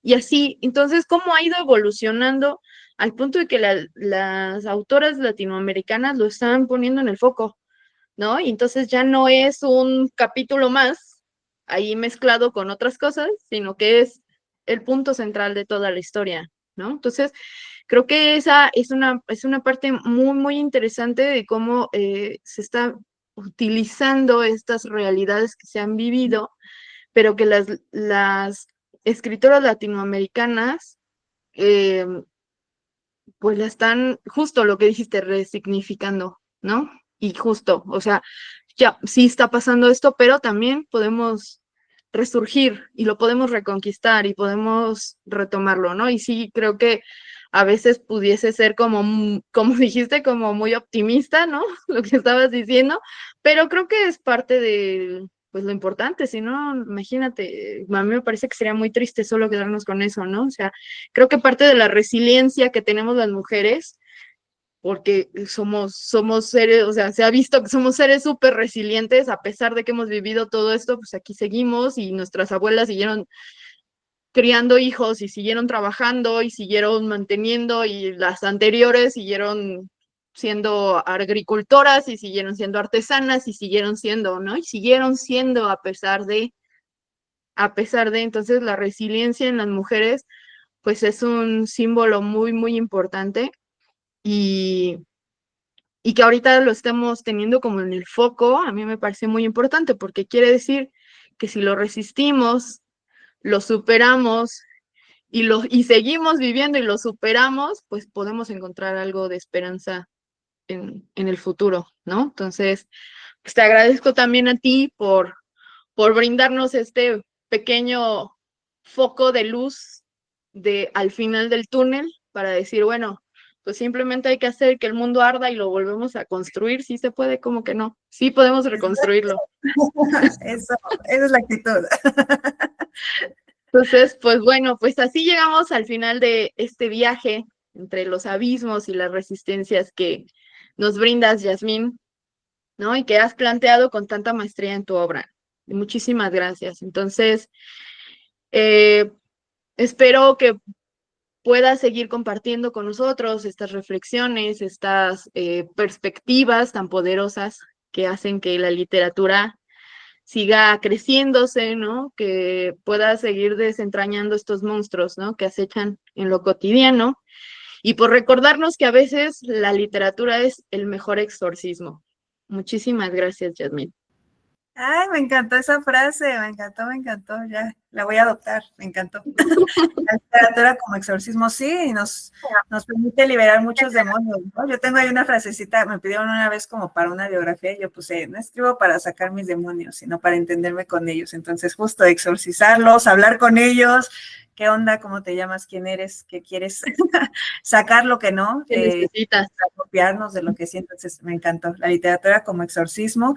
Muchísimas gracias a ti por el espacio, desde que leí tu análisis y te dije así como, lo amé todo, esta comparación tan maravillosa que haces con estas grandes autoras que además ellas ya de talla internacional, entonces yo me siento la más halagada y afortunada. Esto se ve como tu compromiso, se ve como todo tu bagaje, ¿no? Las teóricas también que mencionaste, a Rita Segato sí le he podido leer, la segunda que mencionaste, no, pero ya la voy a buscar. Entonces, agradecerte, pues primero el haberme brindado un espacio en la casa editorial y ahora en este bonito podcast, espacio de charla, chisme, análisis, a mí me encantó. Y bueno, también pues haberme leído y analizado. Yo me siento así como la más feliz del mundo. Muchas gracias. Se me olvidó también mencionar que, porque hablamos de esos dos cuentos, No existen las brujas, lo pueden escuchar en el podcast también Leyenda Urbana, que también pertenece a un autor de Reverberante, entonces así busquen en Leyenda Urbana No existen las brujas y pueden escuchar el cuento. Y bueno, La sed está en Más allá de la carne. Yo espero que se animen a leer el catálogo de Reverberante, entre ellos pues está mi librito, mucha bruja, mucha magia, mucho fantasma, pero también mucha protesta y denuncia. Entonces, si les llaman la atención esos temas, o si no, para que se salgan de su zona de confort y se encuentren con algo nuevo, pues ojalá se animen a leer estos cuentitos. Y de nuevo te agradezco el espacio, tus palabras, tu mirada tan aguda, tan analítica. Y pues nada, gracias también a quienes nos escuchen o vean. Sí, muchas gracias. Gracias a ti por aceptar, por venir a platicar conmigo un rato sobre estas inquietudes y pues sí, la verdad es que analizar tu obra ha sido pues sí, un gran honor y además una gran apertura pues de perspectiva, ¿no? Entonces me encantó. Gracias por ello, gracias por animarte a escribir al respecto y pues nada, muchas gracias. Así llegamos al final de este viaje a través de los abismos y las resistencias que Yasmín García Vázquez ha plasmado con tanta maestría en su obra. Bueno, pues como pudimos ver, desde sus primeros reconocimientos literarios hasta la publicación de Más allá de la carne, hemos explorado cómo su narrativa transforma el terror en un espejo que refleja las violencias más íntimas y sociales, especialmente aquellas que habitan en los cuerpos de las mujeres. En Reverberante, Queremos agradecer a nuestros autores y autoras, quienes generosamente comparten sus palabras y reflexiones en este tipo de espacios, su disposición a dialogar, desmenuzar sus procesos creativos y confrontar las realidades que habitan sus obras, que es lo que convierte a Reverberaciones Literarias en un refugio para el pensamiento crítico y la literatura que trasciende. A nuestros oyentes, si este episodio les resonó tanto como a nosotros, pues no olviden buscar Más allá de la carne y otros libros y otros títulos igual de interesantes en Editorial Reverberante y sumergirse en sus relatos. Porque como bien nos enseñó hoy Yasmín, el verdadero horror no son los fantasmas, sino el silencio que los cubre. Les recordamos que pueden seguirnos en todas nuestras redes como Editorial Reverberante para tener más conversaciones con los escritores que están definiendo la literatura mexicana del siglo XXI. Y si este contenido les parece valioso, compartan, comenten y dejen todos sus reviews. Así ayudan a que estas reverberaciones lleguen cada vez más lejos. Hasta la próxima página de este podcast, donde las historias, como en Reverberante, nunca dejan de resonar. ¡Chao!